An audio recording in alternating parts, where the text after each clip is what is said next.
Among the many young, incredibly talented artists is a name that refuses to die. Jack Harrington, infamously known as Birdie, a 22-year-old animator and content creator who went viral for his memes and animations in 2017. Birdie began posting on online art forums when he was just 12. His cartoonish, few seconds long loop animations amassed thousands to millions of likes in no time. The art style caught every eye. With an ever-growing audience, the creator began finding comfort and solace on the internet, something he never found at home or anywhere else. On his Twitter, he would constantly rant about his struggles that never seemed to end. According to Birdie's own account, he comes from a very dark background. From facing transphobia to domestic abuse at home, he has shared his battle with several mental illnesses on the internet for a long time. At first, the community accepted him for his struggles and provided a warm space that he had been looking for. But as Birdie's subscriber count peaked, his reputation began to quietly unravel behind the scenes. Allegations of animal misconduct resurfaced several times. Users began compiling evidence of his alleged interactions with underage artists and other problematic figures in the space. People noticed patterns that later became impossible to ignore. Scrutiny grew. Criticism became unending.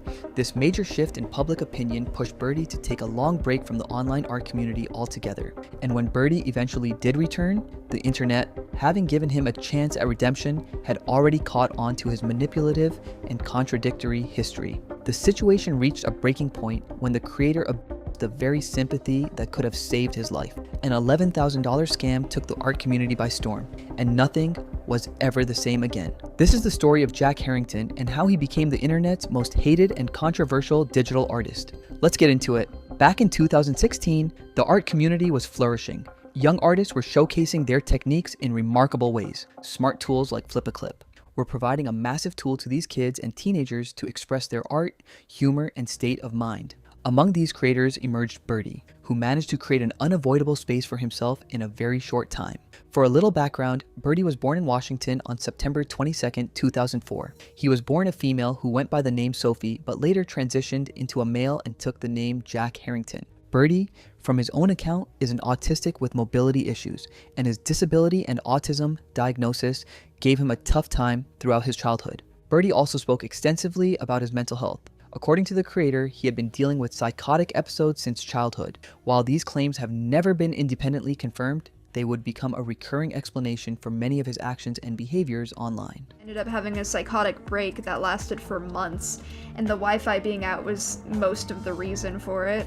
I would like to clarify that I was diagnosed with psychosis in September of 2023, so this is just something that I live with. I mean, I was diagnosed when I was 14 too, but I was in denial about it for a long time, so These episodes allegedly triggered severe anger outbursts during stressful moments, along with violent, intrusive thoughts, and this would lead to a complicated social life. Birdie struggled to make friends and constantly clashed with his teachers. He describes his school experience as torturous and traumatizing. Teachers would drag him across the discipline room, leaving scratches and wounds on his body. Keep in mind, these claims have no solid backing, and this is something Birdie believed he had. I'm unsure what disorder in particular I have because I had to stop seeing my psychiatrist because I moved. His home life offered no escape.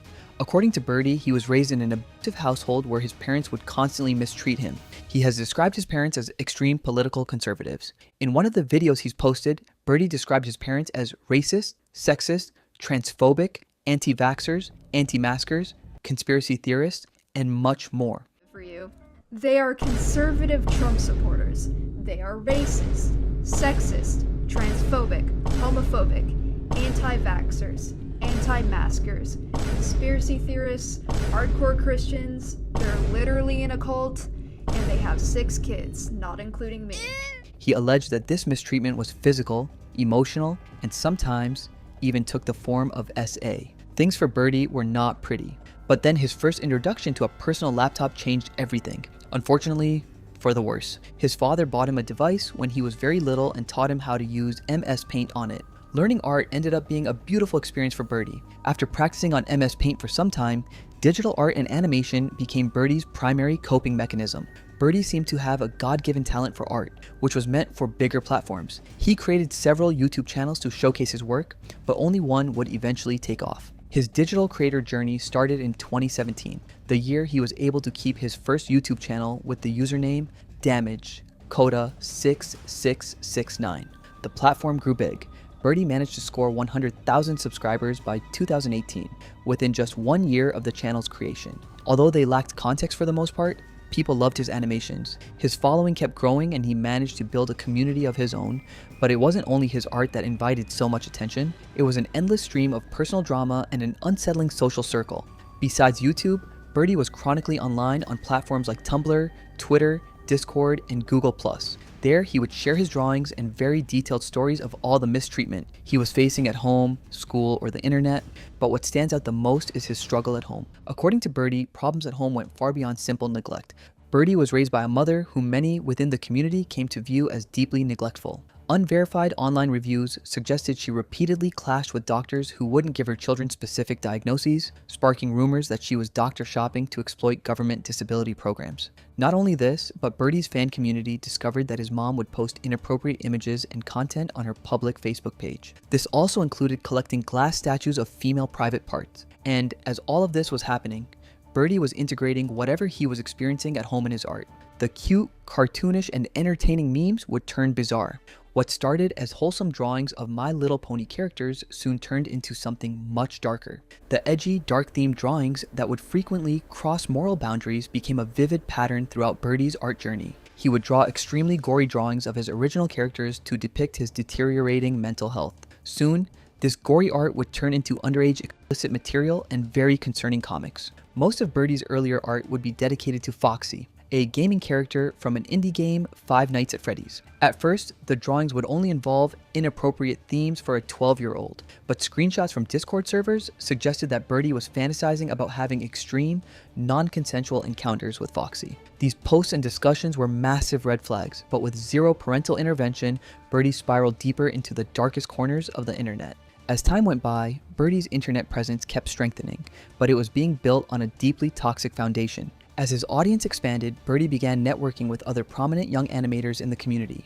One of the most notable characters from Birdie's bizarre digital footprint is Kitty Dog.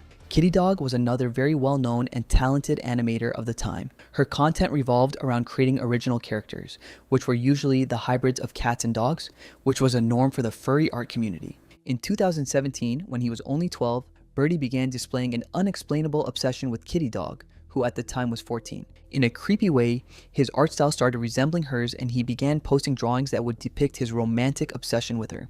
Fueled by this obsession, Birdie would get into fights with Kitty Dog's fangirls. He would encourage her fans to self and even drew violent artwork depicting himself attacking them. On the surface, it all seemed like a one-sided, desperate crush, but little did the fans know, Birdie was actually dating Kitty Dog behind the scenes, and the dynamic was anything but an innocent young teenage relationship.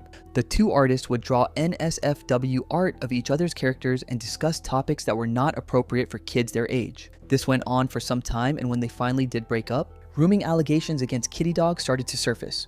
It later turned out that Kitty Dog was involved in drawing corn art on Birdie without his consent. The scandal only became public when one of Birdie's biggest fans, who went by the names Fontic, Jaime Goots, and Malachi, leaked the inappropriate art in a Discord server. This leak tarnished Kitty Dog's public image for some time, which brings us to the Fontic guy who became a major piece of controversy in Birdie's entire internet career. Fontic, who later changed his name to Jaime Goots, was a very active digital artist in the animation meme community. He was only 11 when he began dating Birdie. This relationship went the same way as the previous one. Birdie would develop an intense obsession with Fontic, who seemed equally invested in him. When they would eventually break up, grooming and sexual misconduct allegations against Fontic would become the final truth again, which many people ended up believing back then, but as time passed, more and more of Birdie's statements became contradictory. All of these allegations took on a whole different meaning when Birdie posted a 2 hours long video on April 15th, 2024 titled, "I'm Back." Before this, Birdie had disappeared from the internet completely for 3 whole years. His parents, who were noticing his obsession with the internet, decided to cut it off. They cut off my internet directly afterwards and they refused to bring it back. This happened when I was 14 too, except when I was 14 I ended up having a psychotic break that lasted for months, and the Wi-Fi being out was most of the reason for it. During this offline period, Birdie reportedly suffered severe mental breakdowns, allegedly threatening his parents with suicide. Then I obviously didn't want to have a psychotic break again, and I had nothing else to live for aside from the internet, so I attempted suicide. I told my parents I needed to go to the hospital because I thought I was bleeding out when I was actually fine. The internet had become the sole purpose of Birdie's entire being. His extremely toxic animation community and controversial circle of friends had become an addiction, and upon losing access to them, he would experience withdrawal symptoms that would manifest in the form of psychotic episodes. After 3 years of a long break, Birdie decided to reconnect with his followers by elaborating on everything that happened before, between, and after the hiatus. The multi-chapters long explanation did a complete breakdown of his entire internet drama and explained his side of the story. However, it was not received the way Birdie intended it to. The first thing Birdie brought up was his relationship with Kitty Dog, but rather than taking accountability for the explicit art he drew at just 12 years old, Birdie completely deflected, shifting the blame onto Kitty Dog and the internet at large. 12 years old and I drew porn depicting pedophilia. And instead of being concerned or wondering if I was okay, everyone got mad at me for it, and it ended up being the first thing that canceled me in the public eye. Good times. You know, I was by Kitty Dog. I don't know why everyone hates this person, but 15 minutes in and it's like they're trying to win the award for most insufferable person ever. Holy shit. He insisted that Kitty Dog, who at the time was 14 herself, Birdie into drawing NSFW themes with her. Birdie argued that even if he did comply with the inappropriate requests and demands made by Kitty Dog, it fell under grooming because he was at the age where he could not consent. Had over me, being a massive creator that I looked up to, and I was not old enough to consent to these things. I was 12. Another thing to bring into consideration. He constantly shifted blame, acknowledging that the community that once welcomed him with open arms would no longer accept any of his excuses. In this situation, but at least acknowledge the impact this had on me as a kid. This led to the first time I got into big internet drama, and Kitty Dog completely threw me under the bus when this went down, despite encouraging me to draw art of me, but it was only because I was scared to say no. She started drawing NSFW art of me. And when Kitty Dog did confront Birdie for having her NSFW art leaked by his friend 2 years later, he used the same 2-year gap to shift the blame onto Kitty Dog and excuse his own behavior. Communicated to her myself that I was uncomfortable, but then again, I was scared to say no, and I didn't know how to communicate efficiently at that age, and I didn't intend for it to be leaked, nor did I anticipate that. She told me she was upset because the art was— This still barely scratches the surface of the twisted stories Birdie had in store. Not only this, but Birdie would blame his parents for letting all of this happen. And they even knew that I was being groomed, and they didn't do anything. It's funny, when they found out I was being groomed, albeit by a different guy, they grounded me for it. I don't know if you can tell, but my childhood is like cartoonish. What really unsettled most viewers was this specific clip from the video. Hasn't drawn porn. If that were illegal, we'd live in some sort of dystopian society where anyone under the age of 18 would be locked up. While this is funny to me now, this was— Fontic and Birdie's romantic obsession and its portrayal in romance art was subjected to scrutiny even in 2017 and was a part of the huge Birdie drama. The animator took his time describing it with great details too. He started by aggressively labeling Fontic in an attempt to completely assassinate his former partner's character. See, racist, pro-shipper, school shooter idolizer, abuser, and manipulator. There are already a ton of videos about this out there, so— He then weaponized a borderline personality disorder diagnosis, claiming it made him a helpless victim to his own obsessive tendencies. Disorder. 2 significant symptoms of my disorder are a paralyzing fear of abandonment and unstable relationships. I was diagnosed recently, but Malachi was aware of these things regardless and utilized that back then. He was also my FP, or favorite person. Despite previously admitting his psychosis was unconfirmed, Birdie now claimed he was officially diagnosed at a young age and accused Fontic of exploiting this illness to manipulate him. I experienced that consistently, but because of him, I was in the middle of a bad psychotic break. During this time period, he actively worsened my delusions because it was fun to him. I need you to understand that he is not the victim in this situation. But this was not all. Despite all of this, Birdie was equally involved neutralizing Fontic and archiving his NSFW artwork to keep for himself. Birdie alleged that Fontic's behavior escalated into constant stalking and hijacking his social media accounts to demand sexual favors. For sexual favors, to terrorize me, and to intentionally try to worsen my mental state. Every time I said no to the sexual favors, he wouldn't respond to me for the rest of the day, which I know doesn't seem like a— Yet, despite these severe allegations of and manipulation, Birdie dated him a total of 8 times in those years. Archiving all of his art and making videos about him constantly and sexualizing him, stealing his OCs, borderline stalking him, doxing him, and encouraging harassment of him. This is something that I believe that I genuinely needed to be held accountable for, and thank you to all of you who did, but the harassment that I received because of this was not okay. I have apologized to him. This entire saga of dating the wrong people and shifting blame on everyone but himself has been a consistent behavior Birdie has displayed over the years. The sequence of Birdie consenting to inappropriate art and Discord, conversations, and then denying the consent publicly, using his age and mental disorders, became unbearable for his followers. In the same video, Birdie also attempted to debunk one of the most disturbing allegations from 2017, but his explanation spectacularly backfired. Years prior, one of Birdie's exes leaked a screenshot of a conversation where Birdie was verbally admitting to actually abusing his pet ferret. Birdie initially expressed disgust and condemnation of such heinous acts. I sexually abused my ferret. Of course, if this was true, that would be fucking deplorable, and holy shit, you'd have to send me to jail. Straight to jail. That would be it. You'd have to lock me up and throw away the key, guys. But there's a shit ton of context missing from this. But later admitted that he was groomed into doing the deed. Groomed into it when I was 13 years old. I don't have proof of this because I lost the DMs with my groomer. And instead of holding himself accountable for such a depraved act, the creator launched into a string of excuses to justify his actions. Obviously, but this was the worst, and I don't want to talk about it for that long publicly.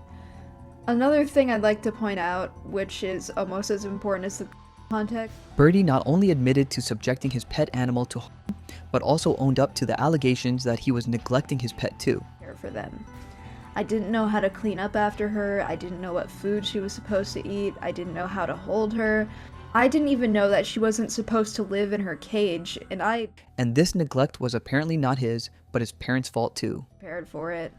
Despite all of this, I researched ferrets more as I grew up. People had also noticed him drawing himself in inappropriate positions with minor My Little Pony characters. Allegations of Birdie interacting with minors also made rounds on the internet for quite some time. But what really confirmed these allegations was Birdie's own confession in his YouTube video. At one point, the then 16-year-old creator openly admitted to dating a 13-year-old. The narration of this incident, however, was very odd.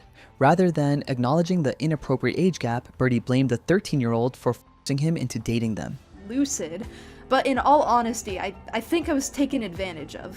I'll come back to this point again once I finish explaining the full sequence. According to a Discord chat screenshot, the underage friend, who went by the name Draggy, wanted to pursue something romantic with Birdie. Birdie, as the older person, could have easily dismissed the situation and avoided any internet drama. But instead of turning them down, he told the child that he found them emotionally mature for their age and would not mind keeping them as a partner. But because of the mental state I was in, I was unable to make the right decision. They were entirely aware of the mental state I was in. I addressed my worries with us dating, but they insisted that they wanted to date me, so I agreed. Our relationship lasted less than a week, and nothing of a romantic. And his explanation for the relationship only frustrated his viewers more. Once again, Birdie weaponized his BPD and emotional instability as an excuse for getting involved with a minor. It's gonna feel drastically different for me. He also insisted that this relationship was too short-lived to be labeled grooming. While Birdie suggested that nothing romantic had occurred during their relationship, discussions and drawings uncovered by the internet said otherwise. And immediately afterwards, they began spreading allegations in Birdie drama circles. I'll admit, because of the weird-ass circumstances, Screenshots of inappropriate conversations and suggestive artwork involving the 13-year-old surfaced. People within the animation meme community confronted Birdie over the allegations, hoping for an explanation. None ever came. And the ones he provided in the video sounded more like excuses, which ended up being his followers' last straw. I regret defending you. I really thought you changed. The criticism and hatred against Birdie grew. People stopped believing in his statements because nothing he said aligned with his actions. The empire he had built using his sob stories was crushed to rubble by Birdie himself. Birdie had hoped that his detailed explanations of his past actions and his attempt at accountability would make the art community accept him back. And when that did not happen, he decided to use another tactic to get the internet to side with him. On September 15th, 2024, Birdie uploaded the 32-minute video, "My roommate groomed a 14-year-old. I need help."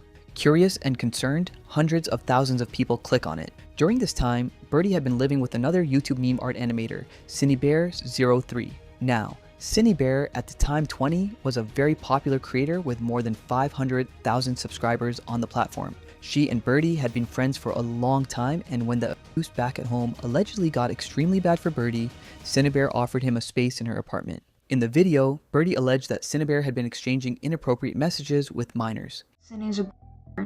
She's a predator. All of this behavior is predatory and the victim in this case was Eno, a 14-year-old girl whom Cinebear was asking to make NSFW art. With the username Eno, and they'd been talking for 6 months.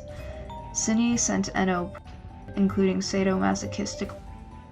She encouraged them to drop. The story took an even darker turn when Birdie released a Google document exposing Cine's predatory conversations with her victim. Unfortunately, Eno was not Cine's only victim. It was an entire loop. Apparently, Cine had done something similar in 2023 which Birdie caught the wind of. She was involved in preying on another 17-year-old teenager too. She has a pattern of doing this. I think it was almost a year ago now, Cine was in contact with someone with the username Pee-wee when she was 19 and they were 17. And she did all of this. He confronted her about it. Cine apologized and promised that she wouldn't repeat this behavior, only to break that promise and prey on a much younger child. And said promised it would never happen again. So the fact that she could acknowledge what she did wrong in that situation goes to show that she knew exactly what she was doing this time. According to Birdie, he had no idea all this was going on. These allegations were just a tip of the iceberg. Birdie went on to explain that not only Cine was involved with underage kids, she also had a history of inappropriately touching him on multiple occasions. Like how big and squishy it is and how she wants a boyfriend with an like mine, and she would constantly and grab it. And I'm gonna be honest, I consented to this because I've never had an IRL friend before and I didn't. This video, which itself was just a traction tactic, worked in Birdie's favor initially. All attention shifted to Cine, and she ended up losing a huge chunk of her YouTuber following in very little time. Cine later followed this expose video with an apology video. In the upload, Cine could be heard crying and extremely shaken by the situation. My content. I'm sorry to the victim. I don't want to say their name. I want to protect their identity. She initially apologized for her actions, expressing deep regret over the fallout.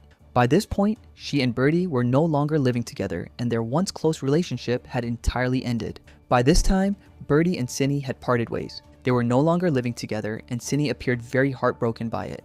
I feel so sorry for Jack. When he learned what I had done, he cried, and he doesn't feel safe living with me anymore. I've hurt him so much. I don't know why I did. The situation accelerated a few months later when Cinebear posted another, longer video titled My Response Part 1. This ended up making her lose every chance at redemption she previously could have had. In the video, Cine completely altered her story and retracted her apology. Completely convinced that I was a predator and that I needed intervention. I'm realizing that I might not even have a clear understanding of what is. I believed I child because Jack told me I did, and I believed him because I trusted him. According to her, she was manipulated into believing that she was a predator by her best friend Birdie. She insisted her original apology was coerced under pressure. All the accountability and guilt she carried not too long ago had disappeared into thin air. She no longer believed that she had done something wrong. Instead, she chose to blame her victim, Eno, and this infuriated the entire internet. This is genuinely disturbing. I saw so many people praising her for telling the truth. She's a predator. She ruined a child. She's not sorry for her actions. She's sorry that she got caught and knew what she was doing. Everyone turned against Cine. She was the final villain in the story who couldn't have come to light had it not been for Birdie. Against all odds, Birdie had successfully rewritten his public image, transforming the community's relentless outrage into widespread sympathy and support. His followers were standing up for him. Fucking hell, you need to stay away. Have you contacted the police or gone down to a station? Because I think you should. Now that she's been outed, she has essentially lost everything. And people will do drastic things when they have nothing else to lose. The expose video that Birdie had posted went viral, gaining more than 500,000 views in a very short time. All the negative attention was on Cinebear. The animation meme community despised her for doing what she did. She has fucking actually lost her fucking mind, like she might unironically be going through a fucking psychotic break. She is not well and needs to be fucking put away for a while, and I mean this in a derog way. Lock that fucker up forever so she can't hurt anyone again. The situation was completely in Birdie's favor, so he decided to use this opportunity in his favor and attached a GoFundMe link to his video and requested viewers for financial help. Why, one wonders. It was because Birdie had lost the only house he was staying in with Cinny. His abusive parents, by his account, would never accept him back in the family. Talk to my family later. I highly doubt I'll be able to stay with any of them because, you know, I have nobody else. I have nowhere else to go. Birdie claimed the exposé made it impossible to continue living with Cinnabar, alleging she had consistently made him feel unsafe through inappropriate physical contact. On top of that, Birdie had mobility issues and used a wheelchair to move around. He claimed that getting a traditional job to support himself was impossible. He presented crowdfunding as his only option, pleading with his audience to donate so he could afford to rent his own apartment and escape the toxic environment. If you want to help me get to a safe place, I've set up a GoFundMe. I've never done this before, so hope I'm doing it right. All expenses will go towards me moving to another place. And since everything was clearly in shambles for Birdie, the internet decided to help him out.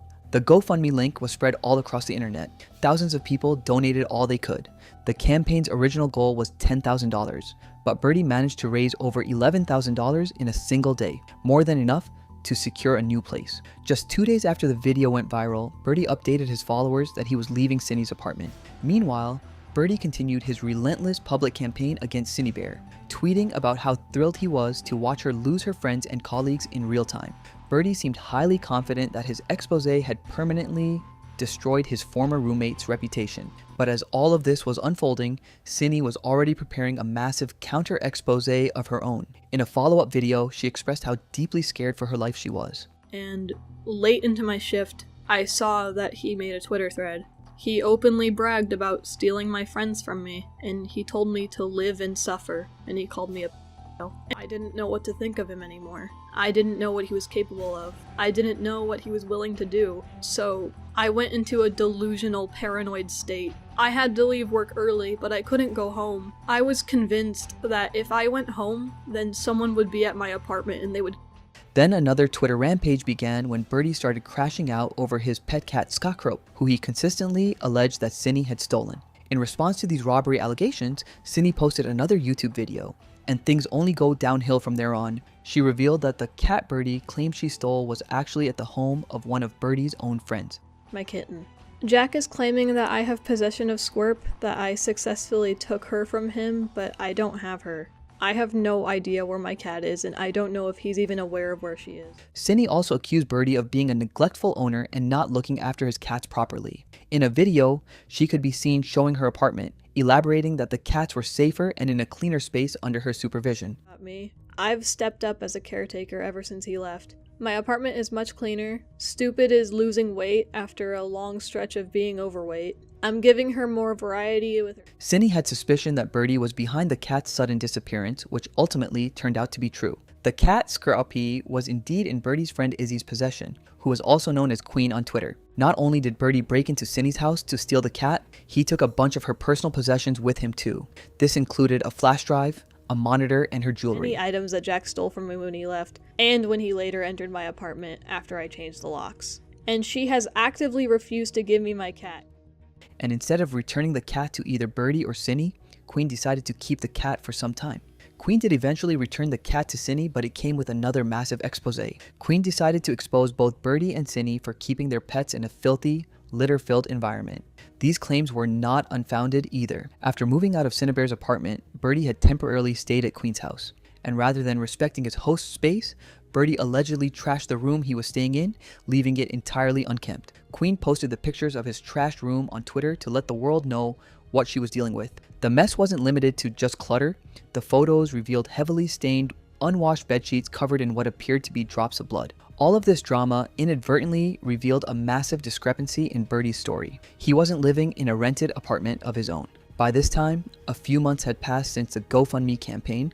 The money thousands of people had donated for his good had completely disappeared from the picture. Instead of securing his own place, Birdie was couch surfing at friends' houses and allegedly destroying their property. Questions about the donations started surfacing. I'm shocked anyone ever took a look at Birdie and saw someone who could be trusted with thousands of dollars worth of donations. It later turned out that he had only paid $800 in rent to another roommate named Julie. In the screenshot of his retrieved conversation with Queen, Birdie could be seen talking about a package that he had sent to her place. Do you also have the package that I sent to your place? There should be one more derpy plushie. Birdie hadn't used the $11,000 for independent housing. Instead, he was using the donation money to purchase an extensive collection of My Little Pony plushies. This infuriated the people who had nothing but goodwill for Birdie. Thousands of people had donated their own money to help him get back on his feet, only to watch him squander it to feed his personal obsessions. I regret helping you. I absolutely hate myself on how I thought I was helping you to get away from someone dangerous when turns out I was helping another dangerous person. I truly apologize to the victims for my wrongdoing. Birdie, you should just leave out of the internet forever and take big responsibility. People felt wronged, and soon Birdie started receiving messages from donors on his Twitter account. They were demanding a refund. They had every right to do so. But instead of owning up to his mistake, Birdie repeated the same pattern of turning down the confrontation and taking the smart way out. He had his PR manager intercept the direct messages, systematically shutting down every single request for a refund.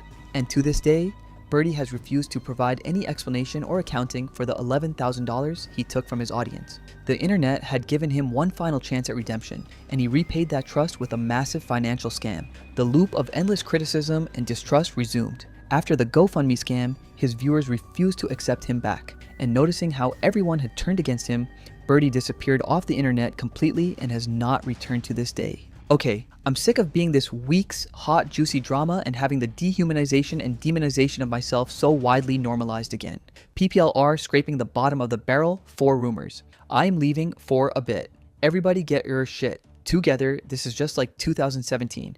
Time is a flat circle. Birdie was someone whose life depended on the internet. To him, it was breathing, a place he believed would provide endless cover for his actions. He spent years spinning the exact same narrative, a story where somebody else was always responsible. It would either be a parent or an ex, sometimes a friend, and other times a roommate. And when none of these would fit the narrative he wanted to build, he simply weaponized his mental health diagnoses to excuse his behavior. Also, Birdie is a great example of the consequences of 1. Bad parenting, 2. Unrestricted internet access at a young age, and 3. Internet drama, grooming, and bullying. From his perspective, the community he supposedly relied on ever since he was a kid villainized him. But is that really the truth? With every new controversy came a new justification, another elaborate reason why he was actually the victim. But eventually, the excuses became impossible to separate from the person making them. The allegations changed, the people involved changed, the platforms changed, yet the pattern never did. Time and time again, Birdie found himself at the center of the very situations he insisted had simply happened to him. And when the internet gave him one final chance in 2024, many believed things would finally be different. Instead, the same cycle repeated itself. Today, Birdie has vanished from the internet once again. The $11,000 he took was never refunded, and the people he manipulated never received an apology. All they got was complete silence. And with that, one of the most controversial figures in the animation meme community quietly faded away from the spotlight, leaving behind a legacy defined entirely by the damage he caused.